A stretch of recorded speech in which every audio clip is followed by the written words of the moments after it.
Welcome back to the channel, everybody. Today, look what's back. Look what's back. It's the Chaser. If you don't know this car, this is my drift missile that normally lives at Ebisu Circuit. Drift Matsuri is right around the corner and we need to get this thing ready, but there's a big problem. The problem is that. You better not let me down again, or I'll replace you with an RB. Finally, after about 4 years of non-stop abuse, it seems like the engine's finally tapped out. And tapped out, I suspect a blown head gasket. Could be more. We're not gonna really know until we start really diagnosing it and jumping into it, but something is definitely up. It is skyrocketing in water temp. Every single time I would do 1 lap, which is very rare. This thing would usually give you like 10 laps before it got hot. And then it's shooting coolant out everywhere. So probably a good indicator that she's done. But we obviously need to work out how badly done and if it's savable, because we have a couple solutions. If it is a blown head gasket and the block is good, I've got this fresh head here from my spare engine that has just been skimmed. Everything's been cleaned on it. We've got brand new valve stem seals. I've got brand new Tomei valve springs. I've got a adjustable cam gear, pond cams, a timing belt, a head gasket, and we also have head studs. Everything we need to pretty much put a brand new, you know what I mean. It's a refreshed, brand new head on the Chaser, and we'll be good to go with head studs too, which means it could handle more boost and abuse. Now, if the block is hurt, well, I have another solution. Okay, I'm joking. I'm not putting an RB in the Chaser. The other solution is this spare bottom end. Now, it looks a little sad, I know, but it's actually a known good bottom end. It just needs a bunch of cleaning and other accessory parts kind of, replaced on there, like water pumps and things like that. But we can make an engine work. The only problem is we have about a week to do it. So let's get started. The first thing I want to do before we go and pull the motor is try to diagnose and work out if it really is a blown head gasket or something else is at play. All the symptoms point to that, but it's always good to just triple check, because the last thing you want to do is pull the motor out and figure out it's something weird.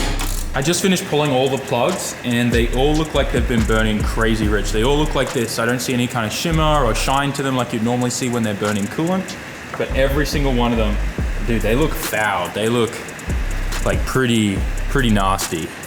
If you look at that, that's way too rich. So we need to definitely get this tune dialed in at the dyno since we have it here. At Ebisu, it's pretty hard to get it all dialed in perfect at the track. Track tunes or street tunes never are 100% dialed.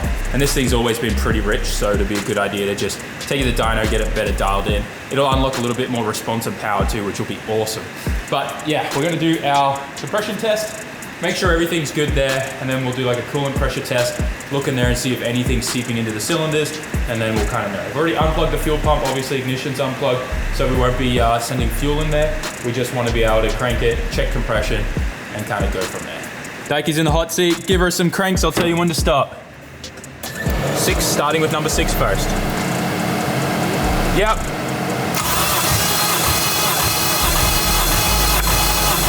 Stop. Let's get a jump pack on that, because that sounds a little flat. Hooked up an Optima battery. Should have enough juice now. Send it for me, Daikie.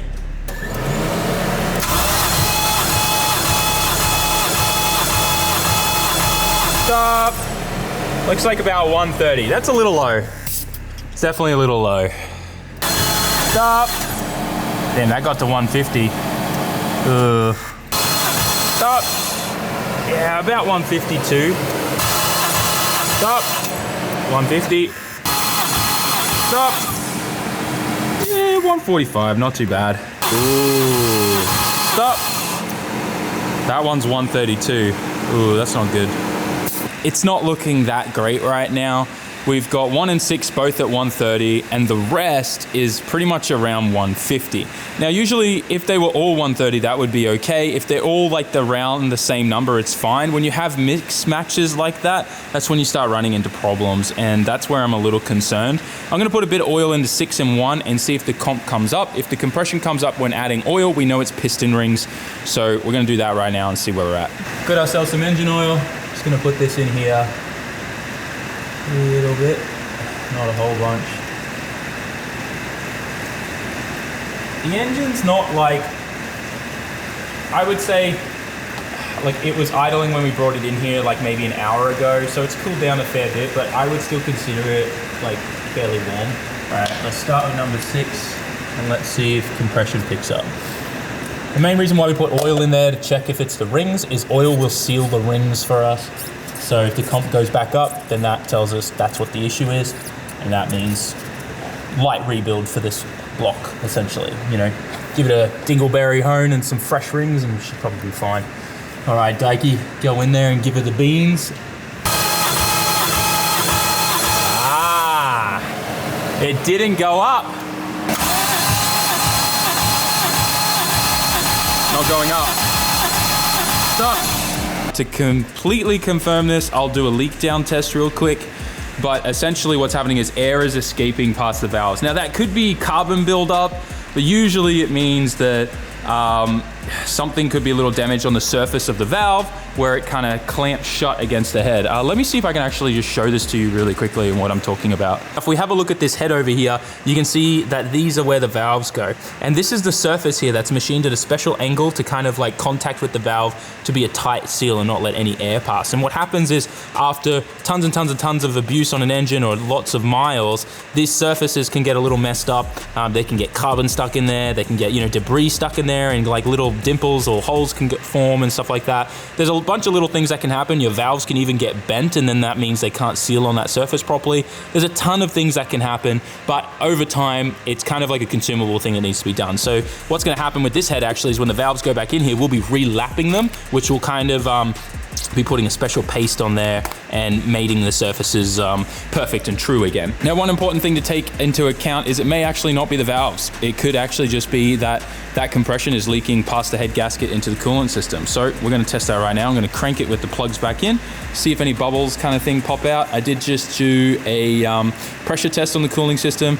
Nothing seemed to be going away pressure-wise. It stayed at 15 PSI and didn't dip down for like a good 15 minutes.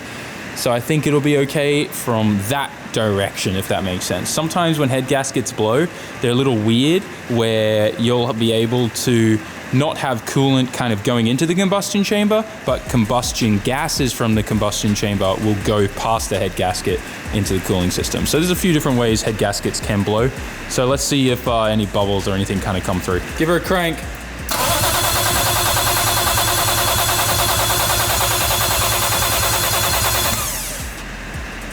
Sounds somewhat fine.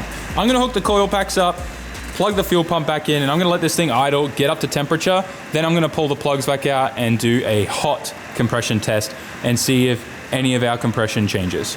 Everything was the same with the hot motor, but I went back and added oil again to number 6 and number 1. And now that the engine's hot, I guess the oil kind of, it's easier for it to heat up and then spread to the rings faster. And now, when I add oil, we get 150 on both 1 and 6.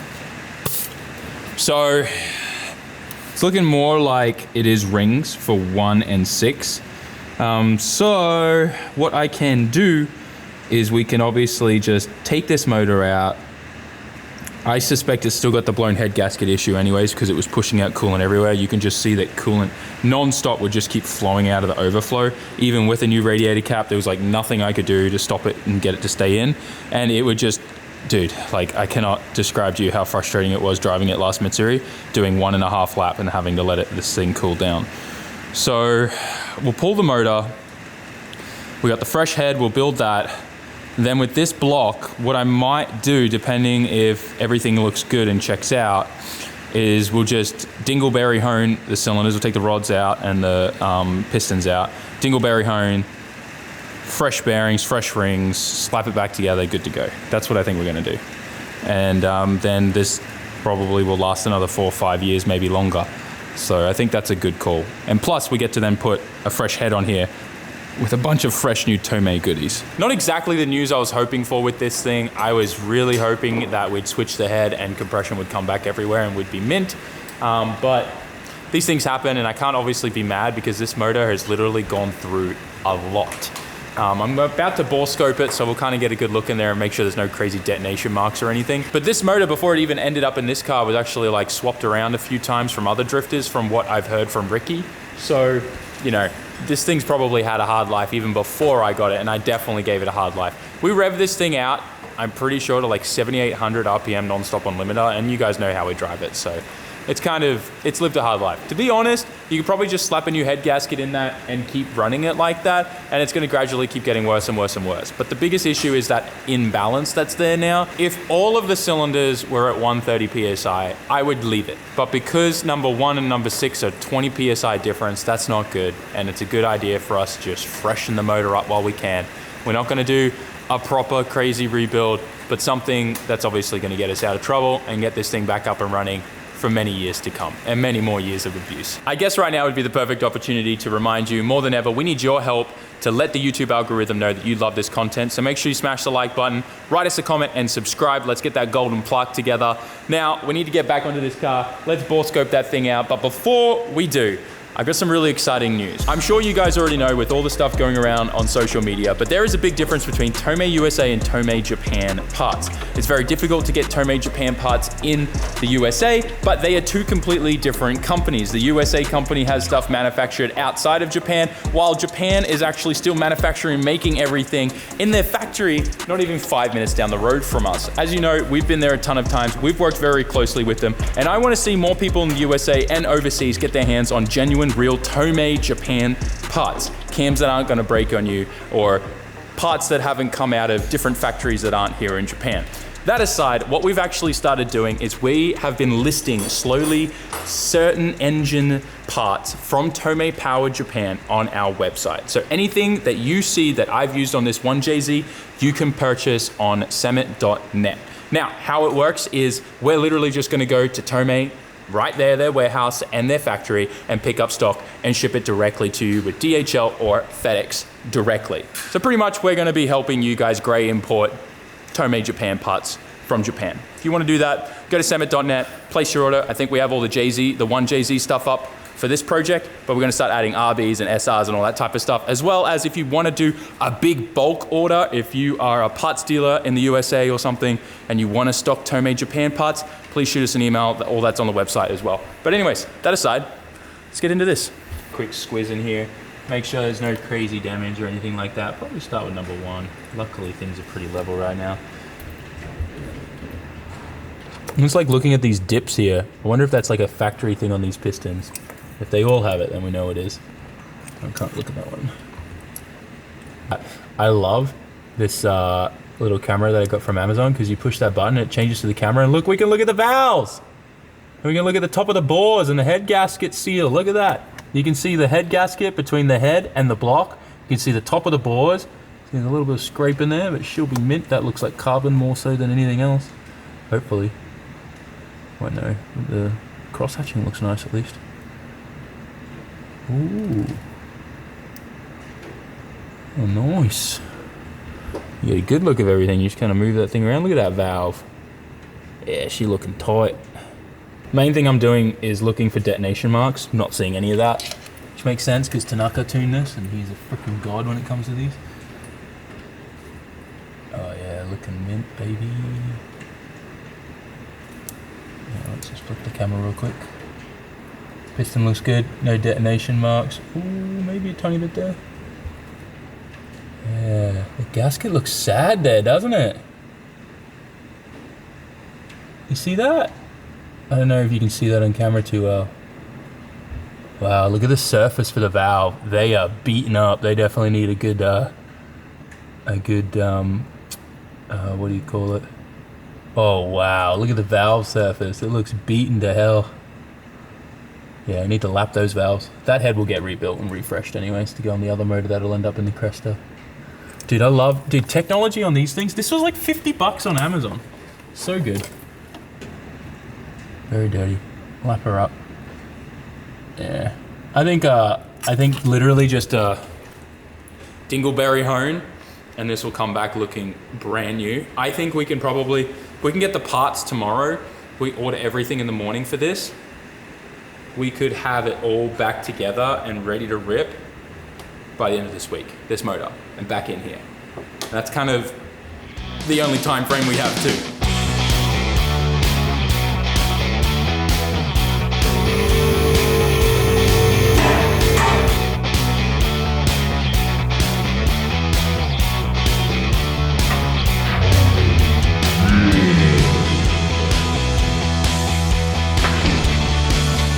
Saike's absolutely killed this morning. I had a bunch of work to do in the office, but it's got to the point where all we got to do now is strap the motor up and pull it out.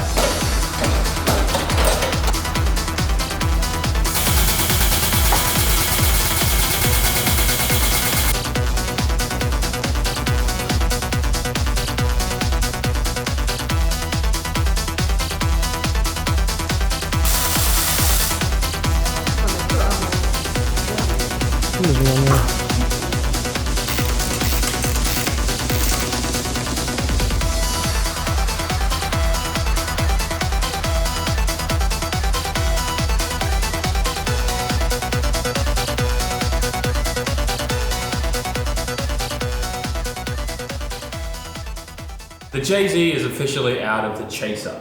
One other thing I did find is that the thermostat seems a little how you going is one way to put it. As you can see, the thermostat is a little how you doing. I'm gonna throw this in a bucket of water and just see if it actually even opens, because that would make sense why this thing overheated in the first place, which then caused the head gasket issues, or vice versa. Or maybe there is no head gasket issues and it was just this the whole time. Who knows? I'm gonna throw it in a hot water real quick and see if it opens. This thermostat test has been brought to you by Gamersubs. Go to Gamersubs' website and use coupon code SAMMIT for 10% off store-wide if you like drinking energy without having a crash. Seriously, it's really good. Go check it out. Secret link in my description too. That tells you why I drink it. Anyways, thermostat, boiling hot water. Oh, look at that. It's making some nice thermostat tea. We're looking to see if it opens. I don't see it opening. Oh. Yeah, it opens a little, I think. That definitely was one of the problems. Yep. Definitely one of the problems, I think. Not great. Is my head gasket okay? Did I even need to pull the engine? No, we did, because the compression is low on 1 and 6. But is the head gasket okay? Probably. Regardless, it probably is bad now because of that, so. Yeah, because I just kept drifting with it. But this is definitely not opening. So that's definitely a problem. It's weird. I never thought to look at the thermostat because it was pushing so much water out. I never even thought for a second that it would be a thermostat issue. It literally just looked like a blown head gasket because it was just pushing so much water out of the system. But I guess that's because it was just boiling non-stop all the time in there. I don't know. Anyways, so you're gonna need a new one of these. This doesn't open. That doesn't work. The only other thing too is, I mean, regardless, we're doing a head gasket and we're gonna be doing piston rings at the bare minimum to bring this thing back to a little bit of life. But I'm bummed I never thought of that.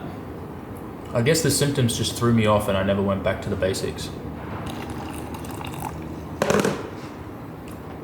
Now that we kind of found out that the thermostat was also a problem, I'm kind of annoyed that we even pulled this because I probably would have just sent it for another Matsuri with the compression issue. But now that it's out, we might as well do what we were planning to do. And there's a good chance that the head gasket is damaged anyways because of how long it ran with the bad thermostat. It's just really confusing because it didn't give me any symptoms of a bad thermostat because it still had flow and it was just pushing coolant out. So it was odd. Usually you see your temps just skyrocket and they don't recover, you know what I mean? But this would actually go down really, really quickly. So maybe it was still opening a little, I don't know. Anyways, definitely not opening in my testing, but that's that.